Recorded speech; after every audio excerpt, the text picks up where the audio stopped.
नमस्कार मित्रांनो, मी उमेश. स्वागत आहे तुमचं मराठी टेक मित्र आपल्या यूट्यूब चॅनलमध्ये. CTET म्हणजेच सेंट्रल टीचर एलिजिबिलिटी टेस्ट याचा फॉर्म ऑनलाईन कसा भरायचा याबद्दलची माहिती आज आपण या व्हिडिओमध्ये जाणून घेण्याचा प्रयत्न करणार आहोत. हा फॉर्म भरत असताना तुम्हाला कोणती काळजी घ्यायची आहे आणि फॉर्म भरत असताना तुम्हाला कोणकोणत्या चुका टाळायच्या आहेत याची संपूर्ण प्रोसिजर तुम्हाला या व्हिडिओमध्ये पाहायला मिळेल. त्यापूर्वी तुम्ही चॅनलवर नवीन आला असाल तर चॅनलला सबस्क्राईब करा, तसेच बेल आयकॉनला प्रेस करायला विसरू नका. यामध्ये आता फॉर्म भरत असताना खूप साऱ्या विद्यार्थ्यांना एक्झाम सिटीचा प्रॉब्लेम यामध्ये पाहायला मिळत आहे. म्हणजे यापूर्वी फॉर्म भरत असताना तुम्हाला एक्झाम सिटी सेंटर हे 4 ऑप्शन तुम्हाला निवडता येत होते. परंतु आता सध्या फॉर्म भरत असताना तुम्हाला एक्झाम सिटी सेंटर निवडण्याचं ऑप्शन यामध्ये दाखवलं जात नाही. म्हणजे यामध्ये तुम्हाला एक्झाम सिटी सेंटर निवडायचं नाही, तर ते यामध्ये तुम्हाला फॉर्म भरत असताना दाखवणारही नाही. तर तुमचा जो ॲड्रेस आहे तो तुम्ही ॲड्रेस टाइप करत आहात त्या ॲड्रेसनुसार तुम्हाला एक्झाम सिटी सेंटर अलोकेट करण्यात येणार आहे. आणि त्या एक्झाम सेंटरमध्ये तुम्हाला कुठल्याही प्रकारचा बदल करण्यात येणार नाही. चला तर मग पाहूयात की याचा form online step by step कसा भरायचा. फॉर्म भरण्यासाठी तुम्हाला CTET.nic.in यावरती क्लिक करून इथं अप्लाय फॉर CTET फेब्रुवारी 2026 यावरती क्लिक करायचं आहे. या लिंकवरती क्लिक केल्यानंतर तुम्हाला अप्लाय फॉर CTET फेब्रुवारी 2026 या लिंकवरती क्लिक करायचं आहे. या वेबसाईटची लिंक तुम्हाला डिस्क्रिप्शन बॉक्समध्ये पाहायला मिळेल. याला तुम्हाला ओके करायचं आहे. त्यानंतर इथं तुम्हाला पाहायला मिळेल register your self for the above mentioned examination यावरती क्लिक करून आपल्याला रजिस्ट्रेशन करून घ्यायचं आहे. तुम्हाला या 4 स्टेजमध्ये फॉर्म भरायचा आहे. ऑनलाईन रजिस्ट्रेशन करायचं आहे. त्यानंतर ॲप्लिकेशन फॉर्म भरायचा आहे. त्याची फी पे करायची आहे आणि डाउनलोड कन्फर्मेशन पेज करायचं आहे. यानंतर या ऑप्शनवरती क्लिक करून आपल्याला रजिस्ट्रेशन करून घ्यायचं आहे.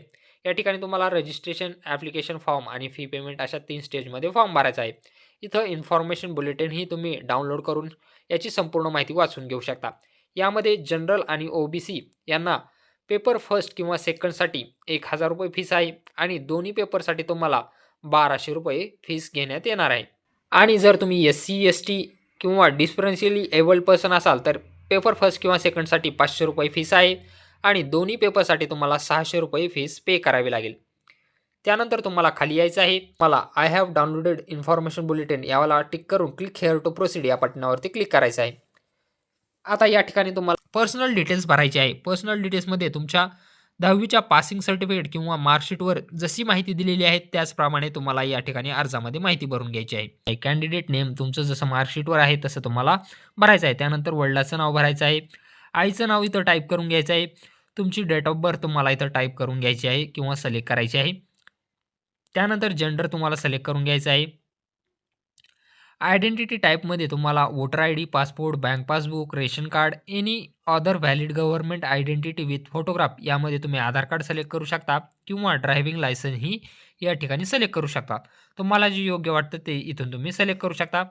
त्यानंतर त्याचा नंबर तुम्हाला इथं टाकून घ्यायचा आहे. जे तुम्ही आयडेंटिटी टाइप सिलेक्ट केलेले आहे त्याचा नंबर इथं टाइप करून घ्यायचा आहे. त्यानंतर कन्फर्म पर्सनल डिटेल्समध्ये तुम्हाला तीच डिटेल्स परत एकदा कन्फर्म करून घ्यायचे आहेत. कॅन्डिडेटचं नाव कन्फर्म करून घ्यायचं आहे. फादर्स नेम तुम्हाला इथं टाइप करून घ्यायचं आहे. आईचं नाव इथं टाइप करून घ्यायचं आहे. जन्मतारीख सिलेक्ट करून घ्यायची आहे आणि जेंडर परत एकदा सिलेक्ट करून घ्यायचं आहे. त्यानंतर तुम्हाला खाली यायचं आहे. कॉन्टॅक्ट डिटेल्समध्ये इथं तुम्हाला प्रिमाइस नंबर किंवा नेम तुम्ही इथं टाकू शकता. घराचं नाव किंवा मोहल्ल्याचं किंवा तुमच्या परिसराचं नाव टाकू शकता. त्यानंतर इथं लोकॅलिटीमध्ये तुमच्या गावाचं नाव, परिसराचं नाव, स्टेटमध्ये आपलं इंडिया, राज्यामध्ये महाराष्ट्र आणि त्यानंतर तुम्हाला जिल्हा आणि पिनकोड इथं टाइप करून घ्यायचा आहे. त्यानंतर तुम्हाला इलेक्ट्रॉनिक कम्युनिकेशन ॲड्रेस यामध्ये तुमचा ईमेल ID आणि मोबाईल नंबर टाइप करून घ्यायचा आहे. ईमेल ID आणि मोबाईल नंबर बरोबर टाइप करून घ्या. त्यावरती तुम्हाला OTP येणार आहे. या ठिकाणी 2 वेळेस ईमेल ID टाइप करून घ्या. त्यानंतर परत एकदा 2 वेळेस मोबाईल नंबर टाइप करून घ्या. लँडलाईन नंबर इथं तुम्हाला नाही टाकला तरी चालेल, ऑप्शनल आहे. त्यानंतर तुमचा पर्मनंट ॲड्रेस जर सेम असेल तर सेम ॲज प्रेझेंट ॲड्रेस यावरती तुम्हाला टिक मार्क करायचा आहे. तुमचा वरील ॲड्रेस ऑटोमॅटिक खाली येणार आहे. तुम्हाला तो टाइप करायची आवश्यकता पडणार नाही. त्यानंतर तुम्हाला यासाठी पासवर्ड बनवून घ्यायचा आहे. मला पासवर्ड क्रिएट करत असताना याची काळजी घ्यायची आहे. 8 ते 13 कॅरेक्टर असावेत. ज्यामधील एक कॅरेक्टर अप्पर केस असावं, त्यामधील एक कॅरेक्टर लोअर केस असावं आणि पासवर्डमध्ये न्यूमरिक व्हॅल्यू असावी आणि पासवर्डमध्ये एक स्पेशल कॅरेक्टर असावं. जसं @ $, अशा प्रकारचं एखादं स्पेशल कॅरेक्टर असायला हवं. जसं पासवर्डमध्ये तुम्ही टाइप करू शकता पी, ज्यामध्ये P कॅपिटल, PASSWORD, 123 अशा प्रकारे तुम्ही स्ट्राँग पासवर्ड तुमचा क्रिएट करू शकता. तुम्हाला डेमोसाठी पासवर्ड सांगण्यात आलेला आहे. सेम तुम्हाला कन्फर्म पासवर्डमध्ये तोच पासवर्ड परत एकदा टाइप करून घ्यायचा आहे. त्यानंतर सिक्युरिटी क्वेश्चन तुम्हाला यापैकी एक सिक्युरिटी क्वेश्चन सिलेक्ट करावे लागेल, ज्याचा ॲन्सर तुम्हाला इथं द्यायचा आहे.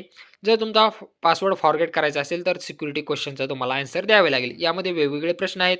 त्यानुसार तुम्ही एखादा प्रश्न सिलेक्ट करा आणि त्याचं उत्तर तुम्हाला तिथं खाली टाइप करून घ्यायचं आहे. जसे तुमचे फेव्हरेट कलर कुठला आहे, फेव्हरेट बुक कुठला आहे, फेव्हरेट स्पोर्ट पर्सन कोण आहे किंवा प्लेस ऑफ बर्थ कुठला आहे, तुमच्या पहिल्या शाळेचं नाव कुठलं होतं, हे तुम्ही यामधून सिलेक्ट करू शकता.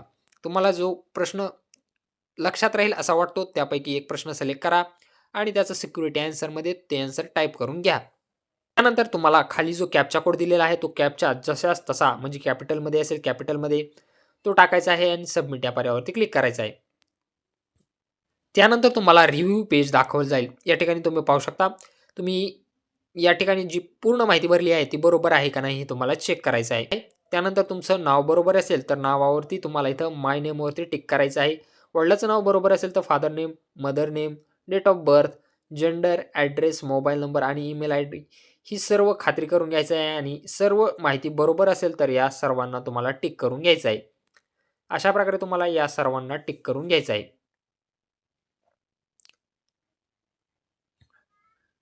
टिक करून झाल्यानंतर आय ॲग्री यावरती तुम्हाला टिक मार्क करून submit and send OTP to verify mobile number या पर्यायावरती क्लिक करायचं आहे. ओ-टी-पी टाकून व्हेरिफाय करून झालेलं आहे. आता आपलं लॉग इन झालेलं आहे. इथं या ठिकाणी पाहू शकता application form, complete application form यावरती तुम्हाला क्लिक करायचं आहे. कंप्लीट ॲप्लिकेशन फॉर्म यावरती क्लिक केल्यानंतर पर्सनल डिटेल्स तुम्हाला भरून घ्यायचे आहेत. पर्सनल डिटेल्समध्ये तुमचं नाव, डेट ऑफ बर्थ, जेंडर, आईचं आणि वडिलांचं नाव ऑटोमॅटिक येणार आहे. त्यानंतर तुम्हाला इथं नॅशनॅलिटी सिलेक्ट करावी लागेल. या ठिकाणी तुम्हाला इंडियन सिलेक्ट करायचं आहे. त्यानंतर कोणत्या कॅटेगरीमधून तुम्हाला अर्ज भरायचा आहे, ती कॅटेगरी तुम्हाला इथं सिलेक्ट करावी लागेल. ओ-बी-सी, एस-टी, एस-सी किंवा जनरल यापैकी तुमची जी कास्ट कॅटेगरी असेल ती सिलेक्ट करून घ्या. कन्फर्म कॅटेगरीमध्ये ती कॅटेगरी कन्फर्म करून घ्या. त्यानंतर तुम्ही पर्सन विथ बेंचमार्क डिसॅबिलिटी म्हणजे तुम्ही अपंग आहात का, हे तुम्हाला येस किंवा नो इथं सिलेक्ट करायचं आहे. जर अपंग असाल तर तुम्हाला त्यासाठी रायटरची आवश्यकता आहे का? असेल तर या ठिकाणी येस करायचं आहे, अन्यथा तुम्हाला नो करायचं आहे. म्हणजे एक्झाममध्ये तुम्हाला तुमचा पेपर सोडवण्यासाठी रायटरची आवश्यकता आहे का नाही हे तुम्हाला इथं सिलेक्ट करायचं आहे. एम्प्लॉयमेंट स्टेटस म्हणजे तुम्ही आता सध्या जॉब करत आहात का? जर जॉब करत नसाल तर नॉट एम्प्लॉईड करा. जर कुठे करत असाल तर यापैकी तुम्ही सिलेक्ट करू शकता.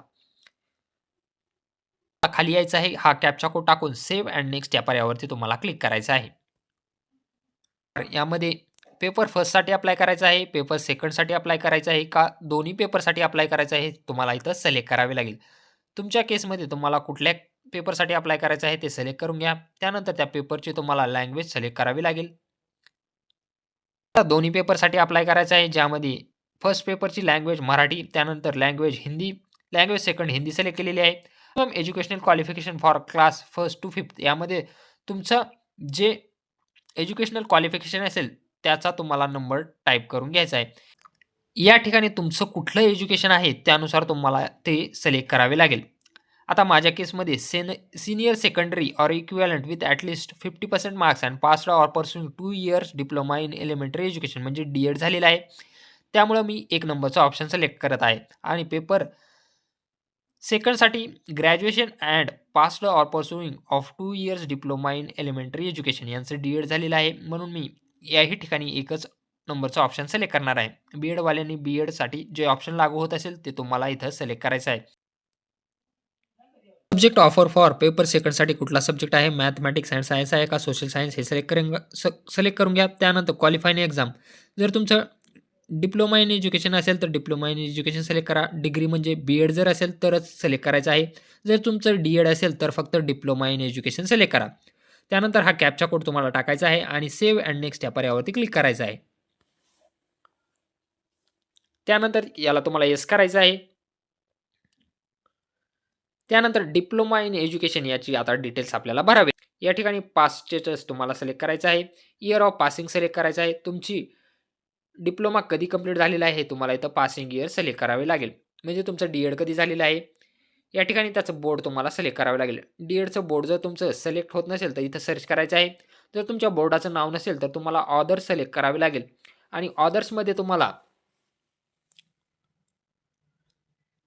ऑदर सिलेक्ट केल्यानंतर बोर्ड ऑब्लिक युनिव्हर्सिटीचं नाव तुम्हाला इथं टाकायचं आहे. त्यानंतर रिझल्ट मोड सिलेक्ट करायचा आहे. टोटल मार्क्स टाकायचे आहेत, ऑप्टेन मार्क्स टाकायचे आहेत आणि इन्स्टिट्यूटचा पिनकोड तुम्हाला इथं टाइप करून घ्यायचा आहे. या ठिकाणी तुम्ही पाहू शकता आपण आपल्या बोर्ड किंवा युनिव्हर्सिटीचं नाव येत नाही. म्हणून आपण या ठिकाणी MSCE पुणे असं टाकणार आहोत किंवा Maharashtra state council of examination Pune असंही तुम्ही टाकू शकता. त्यानंतर रिझल्ट मोड तुमचं पर्सेंटेज सिलेक्ट करून घ्या. टोटल मार्क्स सिलेक्ट करा. ऑप्टेन मार्क्स टाकून घ्या. पर्सेंटेज ऑटोमॅटिक येईल आणि इन्स्टिट्यूट पिन कोड टाकून कॅप्चा कोड टाकून तुम्हाला सेव्ह अँड नेक्स्ट या पर्यायावरती क्लिक करायचं आहे. त्यानंतर तुम्हाला येस करायचं आहे. आता तुम्हाला फोटोग्राफ आणि सिग्नेचर अपलोड करायचा आहे. कॅन्डिडेटचा फोटो आणि सिग्नेचर JPGमध्ये तुम्हाला 10 ते 200 KB मध्ये 200 KB सिलेक्ट केलेला आहे आणि अपलोड या ठिकाणी क्लिक केल्यानंतर तुमची फाईल अपलोड झालेली आहे. या ठिकाणी तुम्ही क्लिक करून ही फोटो आणि सिग्नेचर पाहू शकता. त्यानंतर हा कॅप्चा कोड टाकून तुम्हाला सेव्ह अँड नेक्स्ट या पर्यायावरती क्लिक करायचं आहे. सेव्ह अँड नेक्स्ट या पर्यायावरती क्लिक केल्यानंतर कन्फर्मला तुम्हाला येस करायचं आहे. त्यानंतर तुम्हाला रिव्ह्यू पेज दाखवलं जाईल. तुमचा जो संपूर्ण अर्ज आहे त्याचा तुमच्या समोर एक रिव्ह्यू देण्यात आलेला आहे. रिव्ह्यू पेजवरती तुम्हाला पूर्ण माहिती बरोबर आहे का हे तुम्हाला चेक करायचं आहे. सर्व माहिती तुम्ही बरोबर आहे का नाही एकदा पाहून घ्या. आणि सर्व माहिती बरोबर असेल तरच तुम्हाला काय करायचं आहे, खाली यायचं आहे आणि kindly verify all the particulars यावरती पूर्ण माहिती तुमची बरोबर असेल तर याला तुम्हाला टिक मार्क करून घ्यायचं आहे. संपूर्ण माहिती तुम्ही बरोबर आहे अशी खात्री करत आहात आणि त्यानंतरच यावरती तुम्हाला टिक मार्क करून घ्यायचं आहे. टिक मार्क केल्यानंतर तुम्हाला खाली यायचं आहे आणि आय ॲग्री यावरती क्लिक करून फायनल सबमिशन ऑफ ॲप्लिकेशन यावरती तुम्हाला क्लिक करायचं आहे. त्यानंतर फायनल सबमिट यावरती क्लिक केल्यानंतर आता तुमच्यासमोर your email ID to be verified. Click here to verify email ID first यावरती तुम्हाला क्लिक करावे लागेल. त्यानंतर तुमच्या ईमेल IDवरती एक तुम्हाला OTP पाठवला जाईल. हा सिक्युरिटी पिन टाकून तुम्हाला सबमिटवरती क्लिक करायचं आहे. त्यानंतर तुमच्या ईमेल IDवरती एक OTP पाठवला जाईल. तो OTP तुम्हाला इथं व्हेरिफाय करून your email ID verified successfully दाखवणार आहे. आता या ठिकाणी तुम्हाला पे एक्झामिनेशन फीस ₹1200 यावरती तुम्हाला क्लिक करायचं आहे आणि तुमची एक्झाम फीस जी आहे ती तुम्हाला ऑनलाईन पेमेंट मोडने पे करायची आहे. यामध्ये तुम्ही क्रेडिट डेबिट कार्ड किंवा UPI याद्वारे तुमचं पेमेंट करू शकता. तुम्हाला कशाप्रकारे पेमेंट करायचं आहे हे इथं सिलेक्ट करून तुम्हाला पेमेंट करून घ्यायचं आहे. पेमेंट केल्यानंतर या ठिकाणी पाहू शकता तुमचं ॲप्लिकेशन संपूर्ण झालेलं आहे आणि डाउनलोड कन्फर्मेशन पेज यावरती क्लिक करून तुमचं या पेजची तुम्ही प्रिंटआउट काढून घेऊ शकता. मेलवर पाठवली जाईल. अशा प्रकारे टीचर इलिजिबिलिटी टेस्ट यासाठी ऑनलाईन अर्ज भरू शकता. यामध्ये ऑनलाईन अर्ज भरत असताना तुम्हाला काही अडचण येत असल्यास कमेंट बॉक्समध्ये नक्की विचारा. व्हिडिओ आवडला असल्यास चॅनलला सबस्क्राईब करा. तसेच बेल आयकॉनला प्रेस करायला विसरू नका.